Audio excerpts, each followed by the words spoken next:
तर रामराम मंडळी. तर सगळ्यांना गुड मॉर्निंग. तर मी शंकर. तर आज आपल्याला जायचं आहे क्रिकेट खेळायला, कारण खूप दिवस झालं प्रॅक्टिस बंद होतं.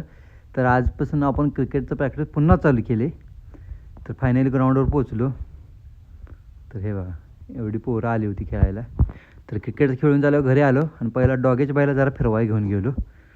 तिथून गावात आलो, कारण जरा हेअरकट पण करायचा होता. मग म्हटलं जरा केस कापून घेऊया. तर फायनली नंबर आलाच. बसलो. लगेच पाका म्हटला युनिफॉर्म घालून घ्या. मग काय त्यानं लगेच गळ्याला बांधलं फडकं आणि चालू केलं कापायला. आणि केस कटिंग झालं लगेच म्हटलं आता आवरून कवटे मग काढायला चाललो. थोडं किरकोळ काम होतं अमोलपिशी. मग आलो देशिंग कॉर्नरला. हे बघा, फायनली आपण देशिंग कॉर्नर पोचलो. इथलं काम झालं. मग त्यानंतर घरी आलो. घरी येऊन बघतोय तर काय आमचा कार्टून काही जादूच होऊन झालता. जादू जादू करता. तर आज आपण इथंच थांबूया. उद्या पुन्हा भेटूया. थँक्यू.